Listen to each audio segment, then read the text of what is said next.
Ahsoka season 1, and probably the only season, just finished about a week and a half ago. And I believe that the changes they made to the Force actually kind of destroy the original trilogy and the prequels and the Star Wars universe in general. I have more detailed reviews of the episode each week if you want to go look at those. I'm going to stick to the big stuff for this. Those cover kind of everything that I thought, at least right when I watched it. This video is for my full-length video on my channel, and I'll put the link in the description. That video has 4 segments, and this is one of them. You can check it out there if you want to watch the full thing. Thanks. The biggest world-building issue for me is the use of the Force in this show, and people are defending Sabine becoming a Force user because of the line, "The Force resides in all living beings." But to me, this is just cope, because it ruins all of the Star Wars lore, and is setting up that if they actually continue this logic after the sequels, what they're setting up for is a world that will pretty much be Harry Potter in space without muggles.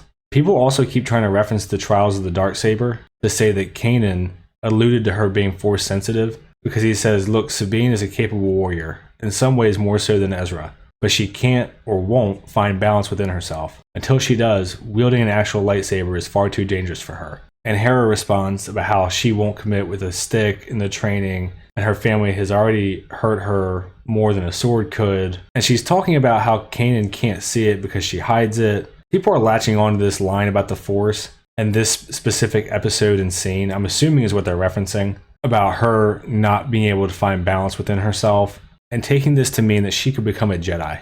The actual context of this statement in the episode is that she has all these bottled up emotions because she accidentally created a weapon that was used against the Mandalorians and their Beskar armor, and she was viewed as a traitor by her family and people, and now they're under the Empire's thumb. And you can see here, he's saying, you should quit, and she's saying, I don't quit, I never quit. And he's essentially saying that she's giving up because she ran from all the problems and the trouble that she created without trying to go back to her family. And she's saying how she left to save everybody, and she ended up betraying them accidentally. And this is probably one of the most emotional moments in Rebels for the entire series, where she finally gets all this stuff off her chest and opens up to the people around her that care about her. And then she can finally begin training properly to confront her family and possibly step into a leadership position for the Mandalorians. And this training is to help her learn how to wield the Darksaber because it's a symbol of their people, not because she's Force sensitive and becoming a Jedi. So this is a really warped way to interpret this scene,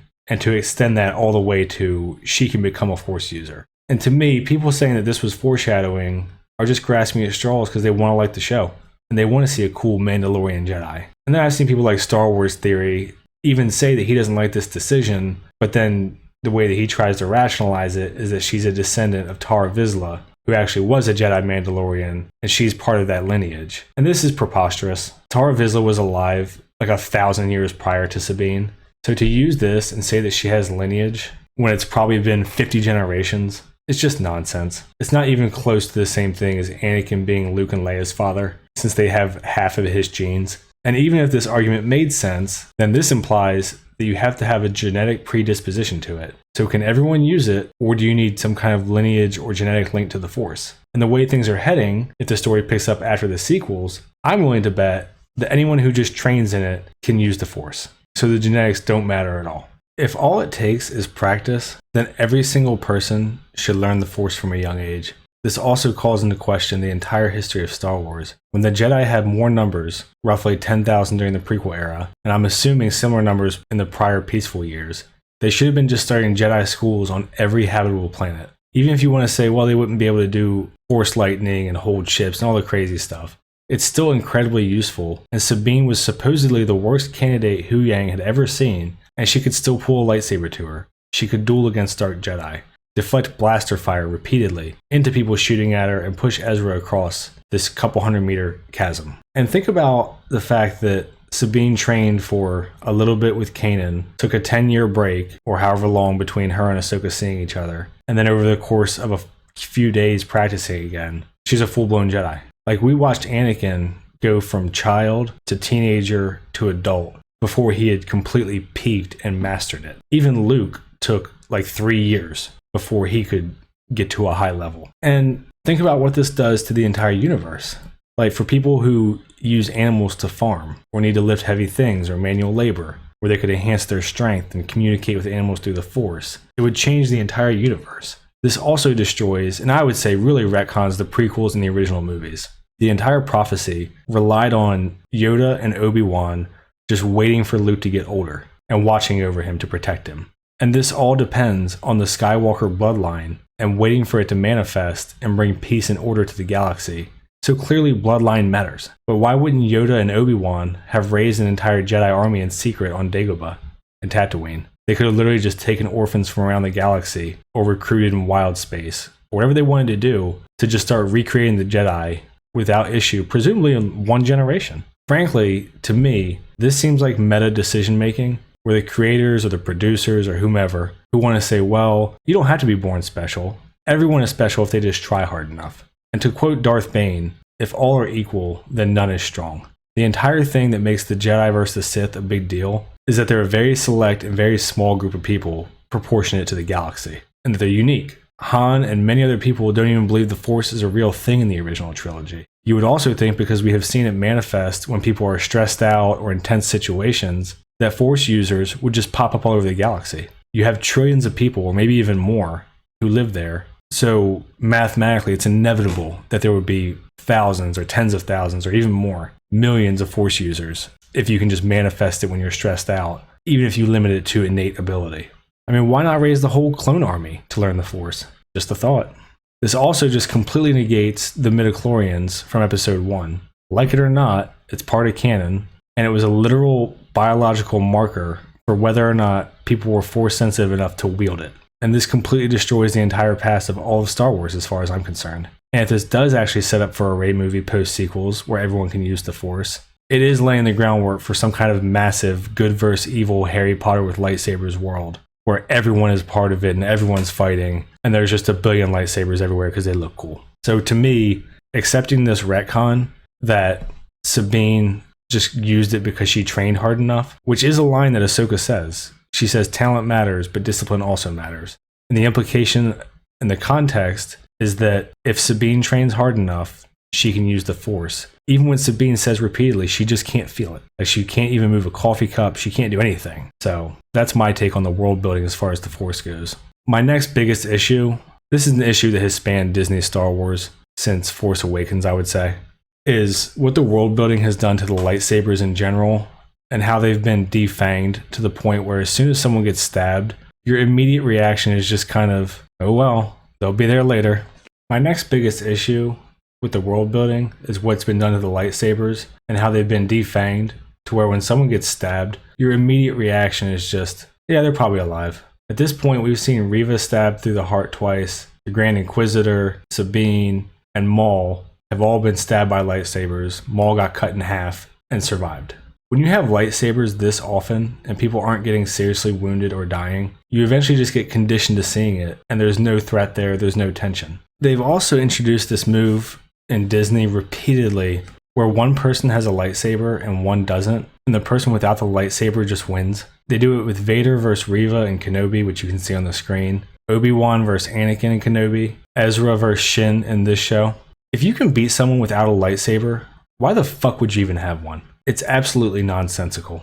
And I want to talk about the amount of lightsaber time on screen versus the consequences to the story and the characters. And I'm going to compare Ahsoka to the originals and the prequel trilogy so that you can really see the difference between the two and what I'm talking about. So this season of Ahsoka, we had a lightsaber duel in almost every episode. And it's crazy how inconsequential they were overall. Episode 1, Sabine gets stabbed in a duel with Shin, fine the next day. Episode 2, Merrick runs away when he is dueling Ahsoka. Doesn't really impact anything. Episode 4, Ahsoka versus Merrick. He dies, but he's not really much of a character, so it's not really important. Ahsoka versus Baylan, she falls off a cliff. Sabine and Shin fight, and then Shin just runs away and gets knocked out by Ahsoka, so no real value to that duel. Episode 5, we get Ahsoka versus Anakin, which is all in her mind. Episode 7, Ahsoka and Baylan, she runs away. Sabine and Ezra versus Shin, Shin runs away. And episode 8, where Ahsoka kills Morgan Elsbeth, who no one knows anything about or gives a shit about. Out of all these lightsaber duels, and this is just the duels, I'm not even including times that they use their lightsabers in regular fights, because that would obviously be a lot more. We had 9 duels in Ahsoka in about 6 hours of content. I would argue that if you're being charitable, really charitable, maybe the one where Ahsoka fell off the cliff was consequential because it led to her awakening, even though her awakening was stupid and nothing really changed for her personality. And I feel like even that's being charitable, honestly. But also, if you want to be super charitable, Morgan Elsbeth dying, I guess you could care about, but it literally means nothing because the people left behind in this other galaxy don't matter, which is directly what Thrawn said.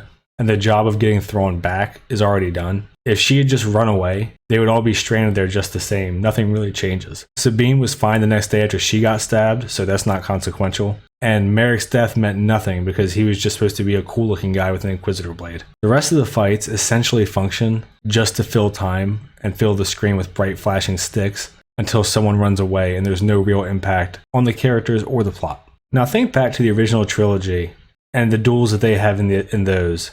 And not only that, how many times do you even see a lightsaber? In A New Hope, we only see Obi-Wan versus Vader and Obi-Wan dies / turns into a Force ghost. The other 3 times that we even see one on screen are when Luke finds out about Anakin.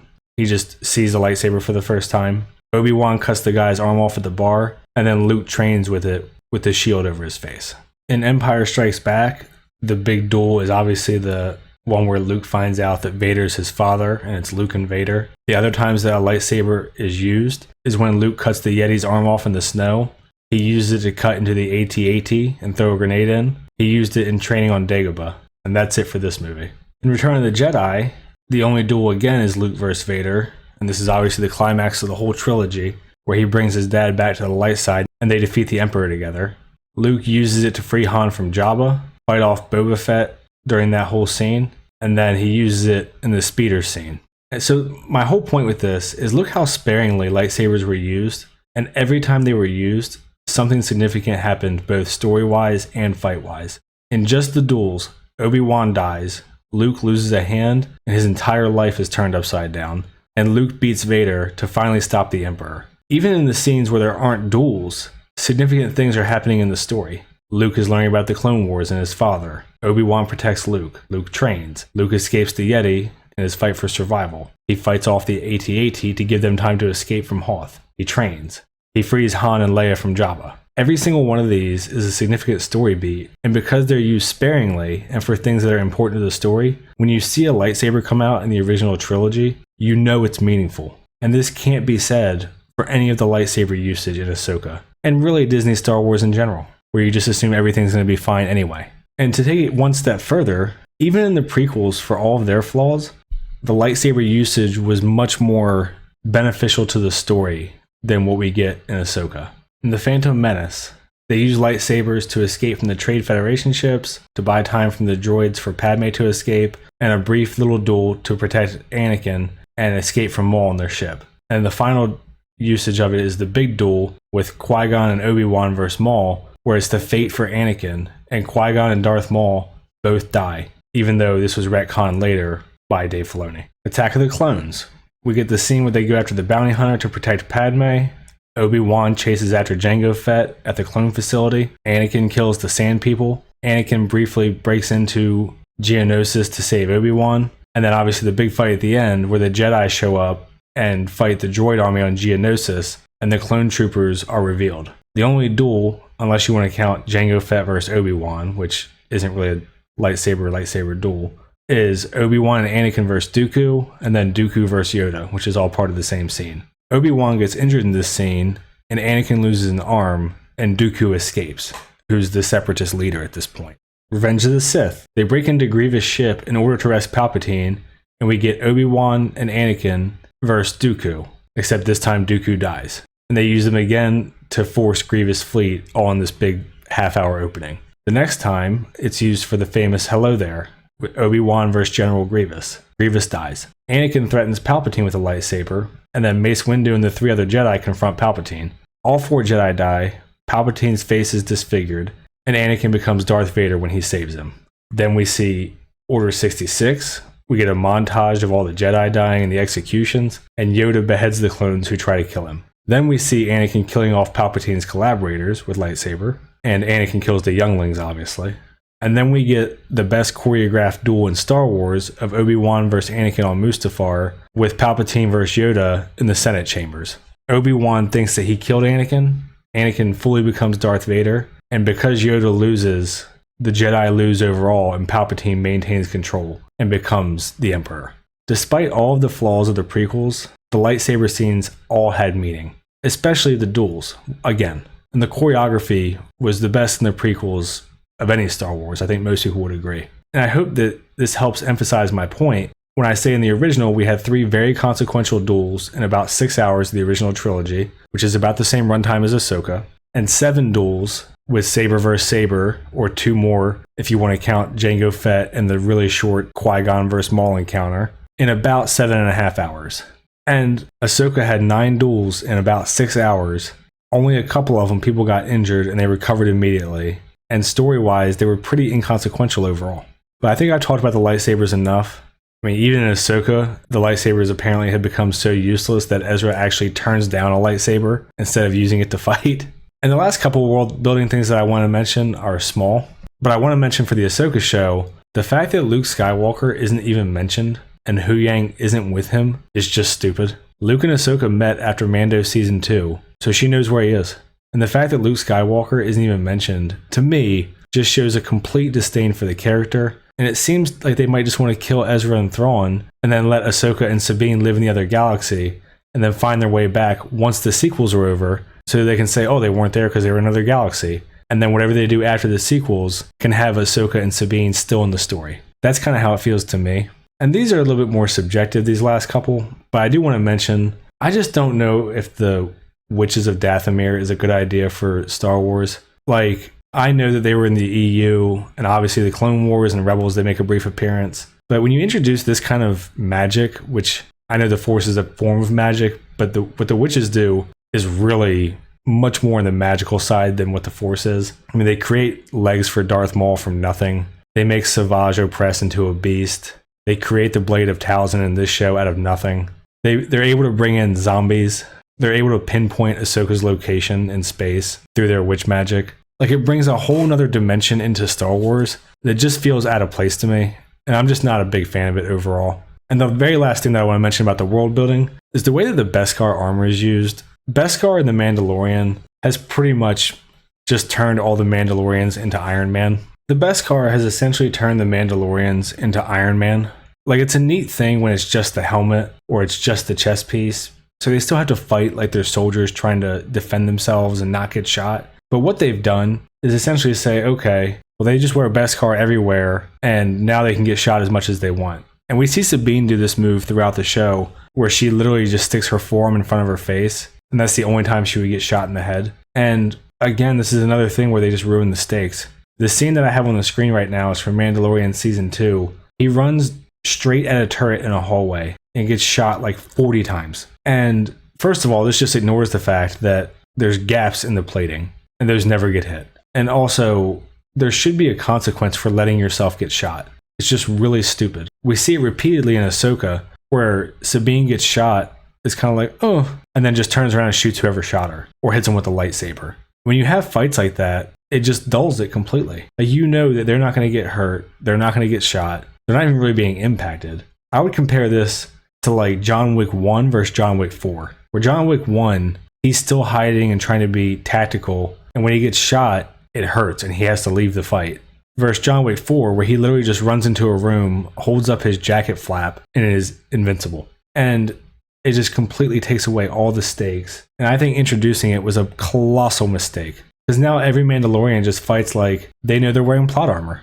I'm just not a fan. This is it for me for this one. If you're still here for some reason, thanks. Like and subscribe and all that shit. All right. Thanks. See ya.